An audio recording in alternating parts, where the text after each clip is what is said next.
What does it take to turn a campus stage into the center of a national tragedy? How does a man, known for stirring a generation, become the lightning rod for a night the country will never forget? Imagine a microphone on a stage. Imagine thousands of eyes, hundreds of cameras, and millions watching online. Imagine that microphone filled 1,000 times with words meant to be heard. And then imagine silence. On September 10th, 2025, that silhouette of a microphone became the first image in a story that would divide a nation. Within minutes, social feeds exploded. Within hours, the FBI and federal investigators were on campus. Within days, questions outpaced facts. To tell this story, we must first meet the man in the light, Charlie Kirk. Founder of Turning Point USA, architect of a modern conservative youth movement, and one of the most recognizable and polarizing figures on the American right. Kirk's name carried weight. For supporters, he was a leader who mobilized young conservatives. For critics, he was a provocateur who sharpened partisan divides. His campus appearances were never neutral, they were events. That platform is important.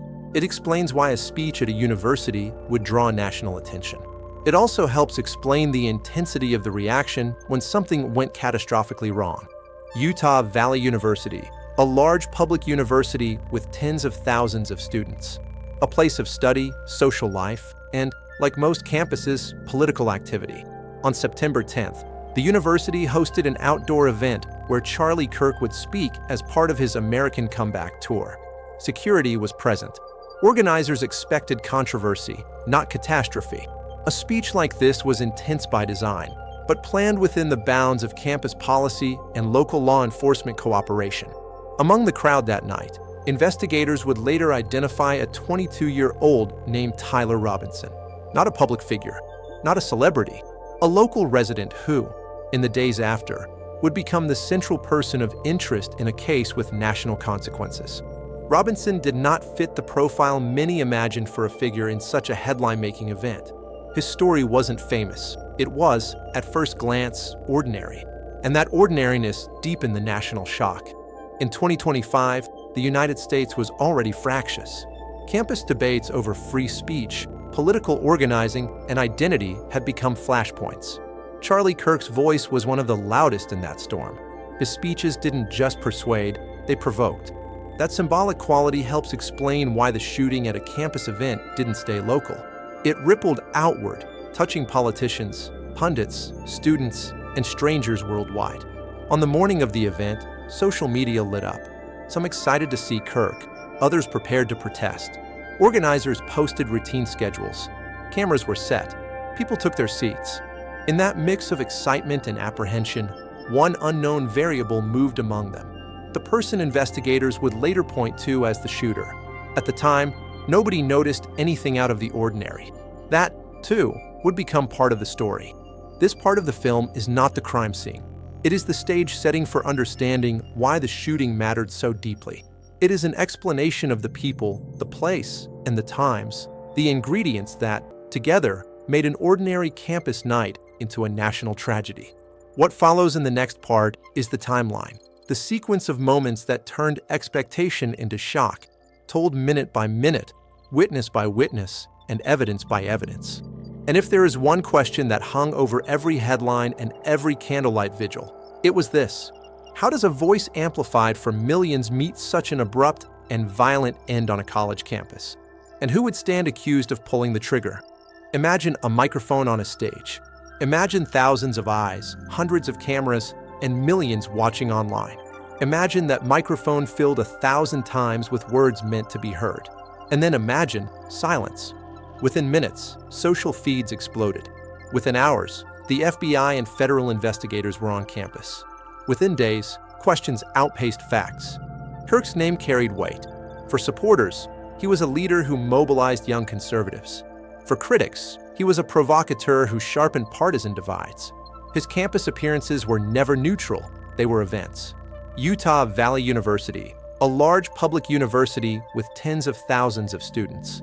A place of study, social life, and, like most campuses, political activity. On September 10th, the university hosted an outdoor event where Charlie Kirk would speak as part of his American Comeback tour.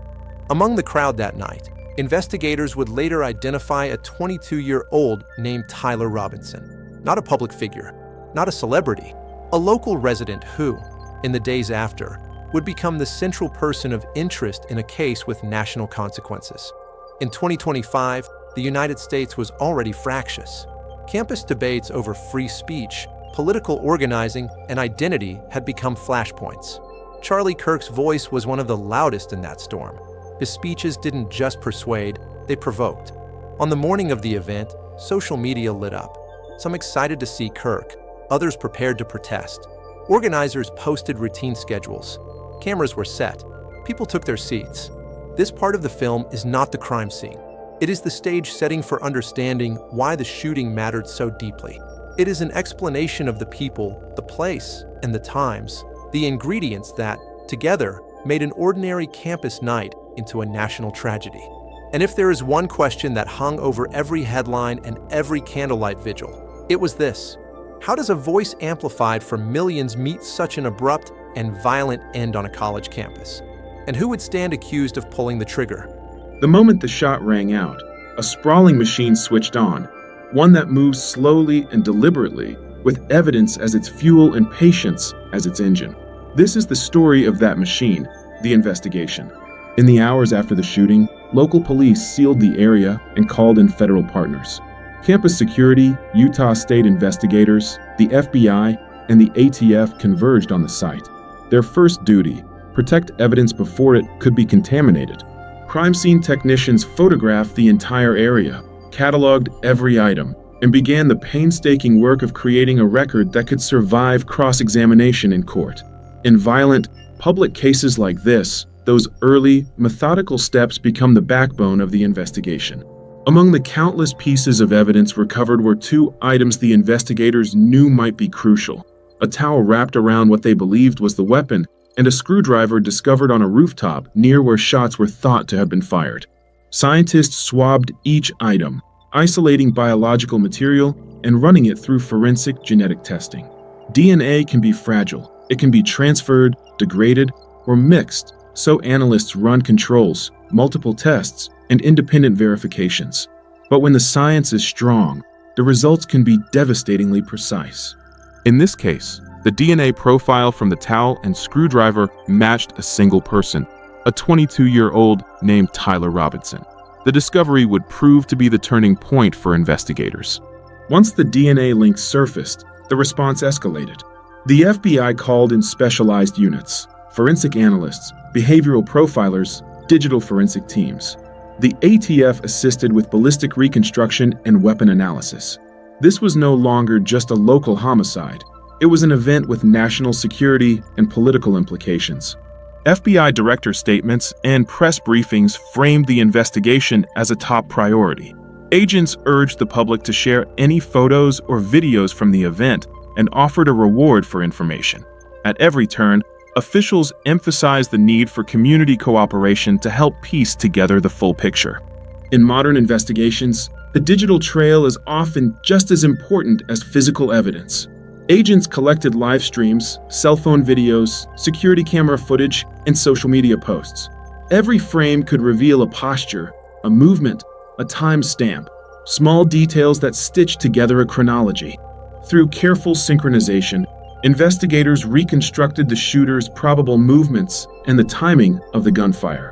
That reconstruction helped narrow down vantage points, possible approach paths, and even where a shooter might have set up on a rooftop. With a DNA match in hand, investigators obtained search warrants. They executed those warrants at residences and for online accounts, seizing computers, phones, notebooks, and other materials. The goal: discover motive, planning, and any network the suspect might have had. In the searches, officials reported finding notes, messages, and other indicators that prosecutors would later point to as evidence of planning. Some materials suggested political fixation. Other items required cautious interpretation. Investigators, mindful of confirmation bias, treated each lead with rigorous skepticism, testing hypotheses against the facts. Detectives re-interviewed eyewitnesses multiple times. Memories can shift. First impressions often morph under stress. Investigators used cognitive interview techniques to jog memories, cross-referencing statements with video and forensic timelines to test consistency. Friends and acquaintances painted a complex portrait, a young man with few obvious public ties to political groups, someone described by some as withdrawn, by others as ordinary. Those human accounts helped build context, not motive alone, but a background that could make sense of behavior when seen alongside physical evidence. The DNA evidence was the breakthrough that moved the case from an open investigation to formal charges. When forensic science links a person to multiple critical elements at a scene, prosecutors often feel confident in proceeding. In this case, statements from federal officials publicly confirmed that DNA on both the towel and the screwdriver matched Tyler Robinson, evidence the FBI described as pivotal. Prosecutors later announced they would seek the death penalty, underscoring the gravity of the charges and the intensity of the state's response. That decision signaled the seriousness of the evidence they believed they had amassed. As investigators worked in methodical silence, the public conversation roared. News outlets, pundits, and online commentators debated motive and meaning.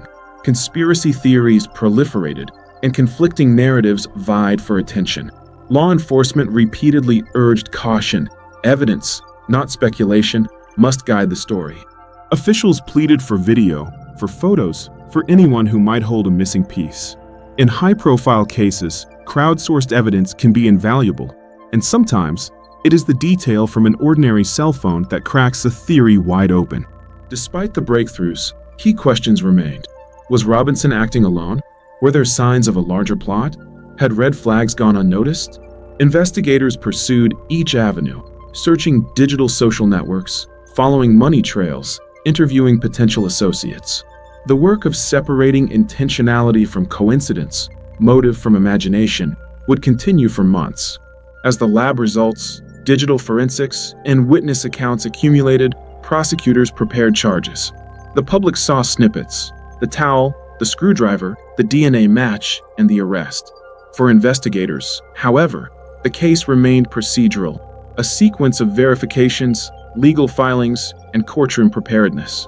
The transition from evidence to indictment requires that every link in the chain be secure. The investigation was exhaustive, technical, and relentless. Its revelations would set the stage for the legal battle to come, but they also raised deeper questions about motive, media, and the fragility of public life in a polarized era. So who was Tyler Robinson? Why was he at that event? And what drove him to carry out one of the most shocking political acts in recent memory? He was 22 years old, a resident of Utah with no criminal record. At first glance, he seemed ordinary. Friends and neighbors described him as introverted, withdrawn, and increasingly isolated in the months leading up to the event. Investigators reconstructed his digital footprint, revealing an intense preoccupation with politics and current events. Months of increasingly focused political commentary, notes on public figures, and ideological debates filled his personal devices. Digital forensics tied this activity to a growing fixation on one person, Charlie Kirk. Robinson's engagement was obsessive and escalating. Interviews revealed a young man who had withdrawn socially. Relationships frayed, conversations grew terse, and days were spent online or alone. Isolation, experts say, can magnify extreme thoughts, allowing frustration and ideology to ferment unchecked. This combination of isolation, obsession, and access to information may explain the path that led to September 10th. Investigators discovered journals and notes suggesting careful observation of campus events, crowd size, and security patterns. Some notes hinted at political motives, though not a formal manifesto. Officials emphasized that motive could only be inferred.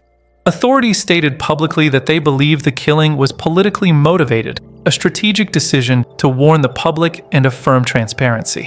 Without a clear manifesto, motive is reconstructed from behavior, digital activity, and witness statements, a painstaking puzzle. Robinson's path to that night remains troubling, a mixture of ideology, isolation, and planning, converging into an extraordinary act. When ideology becomes obsession and isolation removes checks, a person can cross a line they never imagined. Tyler Robinson's actions were not spontaneous. They were the culmination of a complex trajectory, changing the nation forever. Following the breakthrough in forensic evidence, law enforcement moved quickly but carefully. Tyler Robinson, the 22-year-old identified through DNA evidence, was located. He was taken into custody without incident, a crucial first step in the legal process. Robinson's arrest was the first tangible movement toward justice in a case that had captivated the nation. While the arrest itself was uneventful, the implications were immense.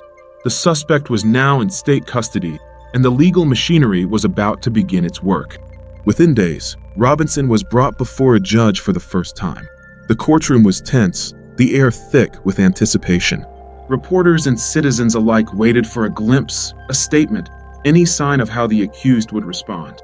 Public attention was immediate and intense. Every movement, every gesture scrutinized. The courtroom became a stage where justice, media, and public curiosity intersected. Prosecutors outlined the case meticulously. DNA recovered from the towel and screwdriver, investigative notes detailing surveillance of the campus event, and witness testimony collectively painted a detailed picture. The prosecution emphasized premeditation, portraying a series of deliberate actions that led Robinson to the campus that night. Multiple witnesses were called to testify, some recounting movement in the crowd, others describing moments that would later be crucial to the timeline. Each testimony was dissected, cross-examined, and entered into the record, leaving little room for ambiguity in the case narrative. The defense requested mental health evaluations, seeking to understand the suspect's state of mind. Was this act the result of extreme ideology? Was it influenced by psychological conditions? These questions would become central to Robinson's defense. Evaluations would span weeks, with experts examining social history, digital footprints, and behavioral patterns. The defense's argument centered on context, intent, and capacity, while the prosecution focused on the weight of evidence and deliberate planning. The trial became a national spectacle. Every hearing was broadcast, analyzed, and debated. News outlets covered procedural developments, while social media amplified public reactions.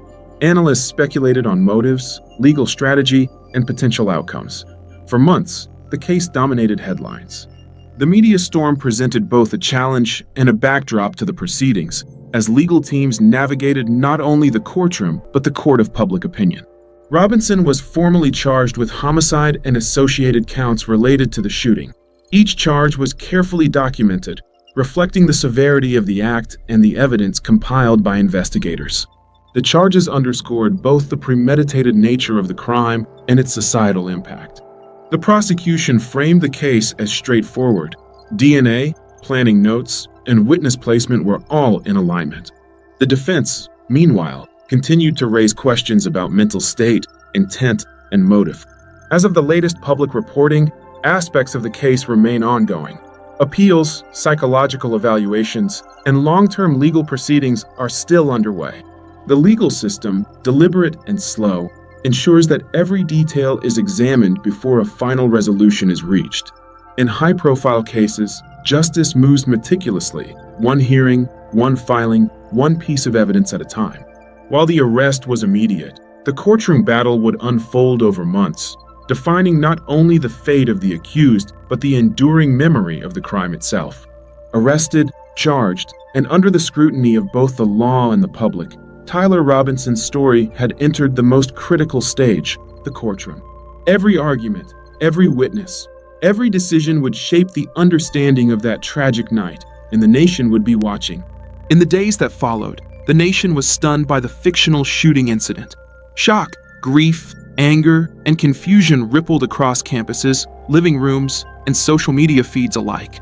To some, Charlie Kirk became a symbol of free speech confronted with violence. To others, his death forced a reckoning with political polarization and the deep divides that now shape America. Utah Valley University faced unprecedented emotional challenges.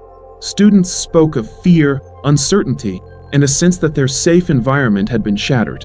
Classes resumed under heightened security, while counselors worked tirelessly to support a shaken student body. University leadership sought to restore calm, emphasizing unity, vigilance, and compassion. But even official statements could not erase the lingering unease. Across the country, the assassination sparked heated debates. News networks dissected security lapses, psychological profiles, and political implications. Lawmakers, pundits, and thought leaders all weighed in, highlighting the dangers of escalating rhetoric, domestic extremism, and polarized discourse. Analysts warned that the climate of polarization had reached a dangerous inflection point. This event was not only tragic, but emblematic, a stark reminder that extreme division can have lethal consequences. Even months later, critical questions remain unanswered. Was the motive purely political? Did signs of escalation go unnoticed? Were there missed warning signals? These questions haunt both investigators and the public, shaping an ongoing dialogue about prevention, responsibility, and the role of ideology in violent acts. This tragedy forces reflection. It is a story of a life ended too soon, a campus forever changed, and a nation grappling with the meaning of political discourse in an era of extremes. One man's death changed more than just a campus. It altered movements, inspired debates, and challenged how we talk about safety, ideology, and engagement in public spaces. For supporters, it was a moment of mourning and remembrance. For critics, a cautionary tale about the consequences of radicalization and unchecked anger. Even today, the full meaning of that night remains uncertain. Investigations continue, appeals unfold, and questions linger. One man's death changed a campus, a movement, and a nation still struggling to understand how it happened. It is a story that reminds us of the fragility of public life and the consequences of division left unchecked. If you found this case compelling and want to follow more real investigations, courtroom moments, and true crime breakdowns, feel free to subscribe to the channel. Your likes, comments, and turning on the notification bell help you stay updated whenever we release a new story. Share your thoughts below. We'd love to hear your perspective.